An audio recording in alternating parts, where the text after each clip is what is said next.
Hello student, नमस्कार सभी को। तो हमारी एनटीपीसी की जो सीरीज चल रही थी वो स्टार्ट हो चुकी है। जल्दी से जुड़ जाइए, ठीक है। तो जो मैंने वादा किया था कि जब तक एनटीपीसी का एग्जाम नहीं हो जाता तब तक हम कंप्लीट हिस्ट्री की क्लास लेते रहेंगे, और जब तक 5 जून तक तो हमारी हिस्ट्री कंप्लीट हो ही जाएगी, ठीक है। तो चलिए, पहला क्वेश्चन स्क्रीन पर है, आपके सामने है, इसका आप आंसर दीजिए, ठीक है। तो शिव धर्म में भगवान शिव को किस नाम से जाना जाता है? जो शिव धर्म है ना, इसमें भगवान शिव को किस नाम से जाना जाता है? तो इसमें भगवान शिव को महादेव के नाम से जाना जाता है, ठीक है। C is the right answer. Okay,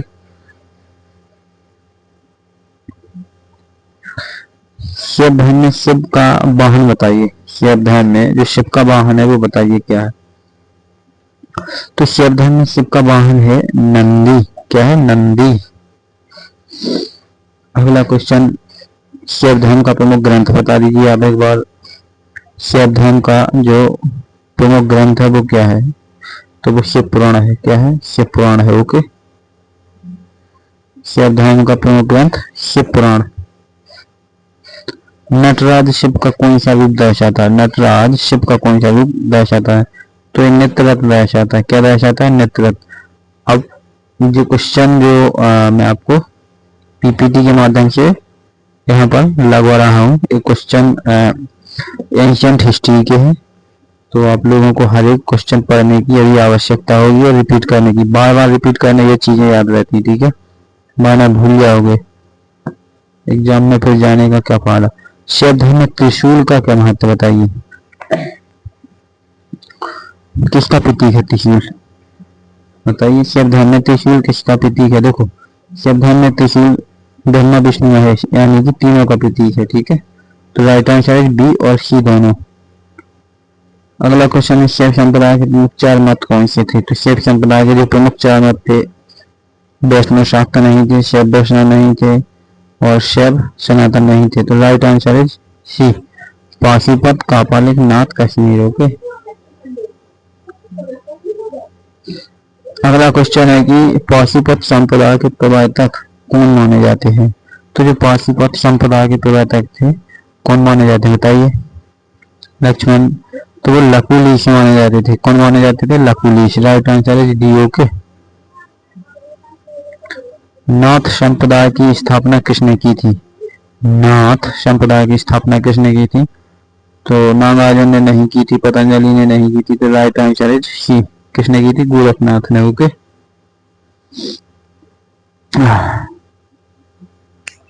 Kashmir शैव संप्रदाय का दार्शनिक आधार बताइए क्या है?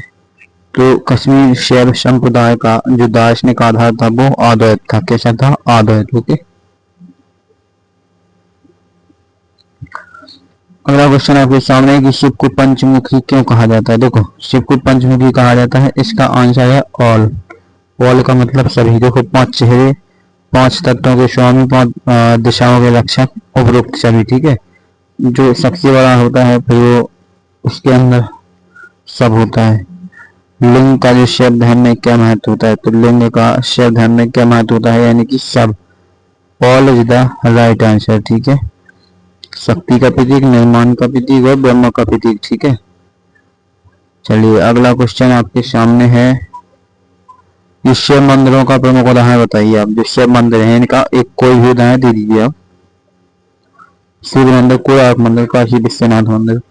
तो right answer is C, Kashi Vishwanath मंदिर। ओके,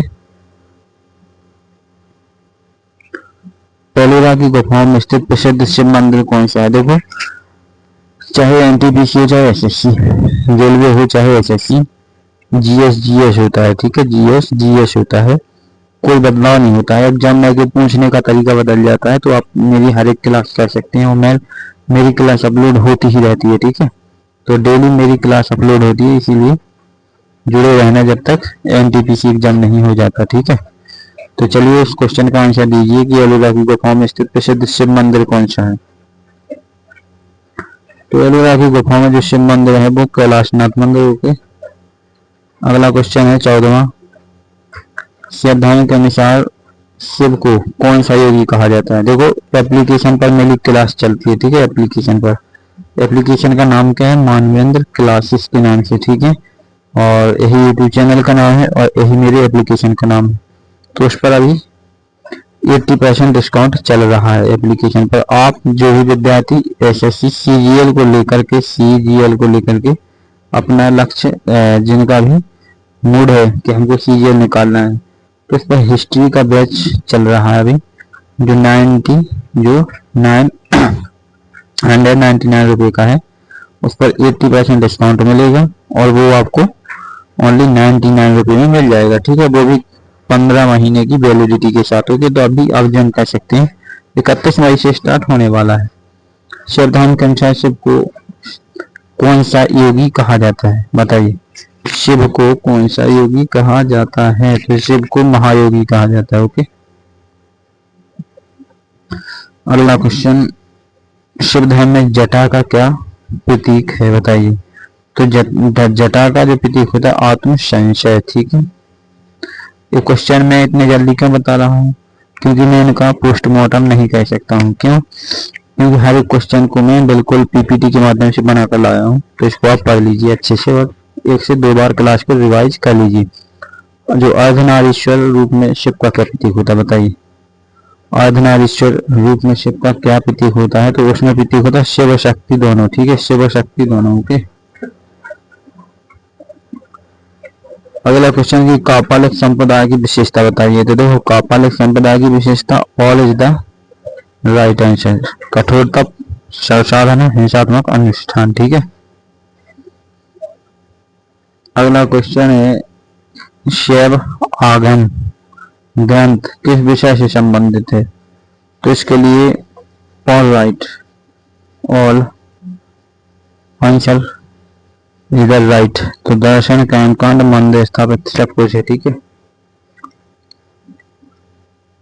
लास्ट क्वेश्चन है, इसके बाद एक और क्वेश्चन होगा। शिव ध्यान के किस रूप में ध्यान और योग यानी कि शिव ध्यान के किस रूप में ध्यान और योग को प्रमुख स्थान दिया गया है, बताइए। तो शिव ध्यान में जो ध्यान और योग को स्थान दिया गया है वो किस रूप में दिया गया, आप बताइए। वो किस रूप में दिया गया, वो नाथ रूप में दिया गया, वो किस में, नाथ रूप में। तो बी इसका राइट आंसर है। ओके, अगला क्वेश्चन जो कि लास्ट क्वेश्चन है, ये आपका SW है, ठीक है। इसका आंसर आपको कल मिलेगा, वरना आप बता दीजिए। शिव को नीलकंठ क्यों कहा जाता है, बताइए। या तो उनके गले में सर्प था, ऐसा भी नहीं है। उन्होंने विष पिया, या वे शिवलिंग में वास करते हैं, या वे समुद्र मंथन में उत्पन्न हुए, बताइए। तो राइट आंसर इज बी, उन्होंने विष पिया था। ओके, तो इतने सारे क्वेश्चन करा दिए। अब इनकी एक बार रिपीट कर लेना, कोई भी भूलता है तो वो आपको याद हो जाएगा। ओके, अभी मैंने इस बैच के बारे में बताया था थोड़ा सा। लक्ष्य बैच 3.0 है और 31 मई से स्टार्ट होने वाला है, ठीक है। और इसमें टीयर 1 टीयर 2 दोनों कंप्लीट कराए जाएंगे। इस बैच का जो प्राइस है इनिशियली प्राइस वो 999 रुपये है, बट ये इतने का नहीं है, इसको काट दीजिए। इस पर लगाना है आपको कूपन कोड। कैसा कूपन कोड? आपको लगाना है MC098। इसको लगाने से क्या होगा, इसको लगाने से आपको 80% यानी कि 80% डिस्काउंट मिलने वाला है। ओके, 31 तारीख तक, इसके बाद कोई डिस्काउंट नहीं मिलेगा। इस पर आपको live classes, recording classes, class test series और PDF, 15 महीने की वैलिडिटी और सारे सब्जेक्ट कवर, हिस्ट्री के सारे सब्जेक्ट, ठीक है।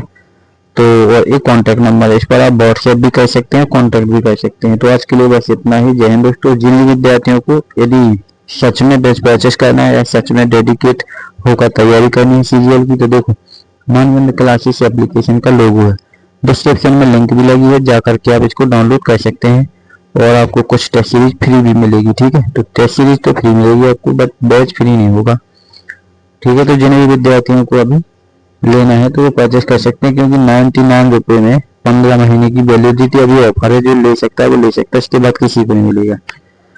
तो जय हिंद दोस्तों। वीडियो को जल्दी से जल्दी शेयर कर दीजिए। जो भी विद्यार्थी ऐसे हैं कि जो बैच नहीं परचेस कर पाते हैं, ओनली यूट्यूब से फ्री पढ़ते हैं, यहाँ से पढ़ सकते हैं, ठीक है।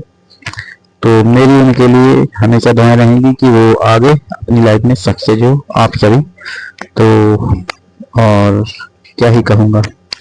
तो थैंक्स दोस्तों, मिलते हैं कल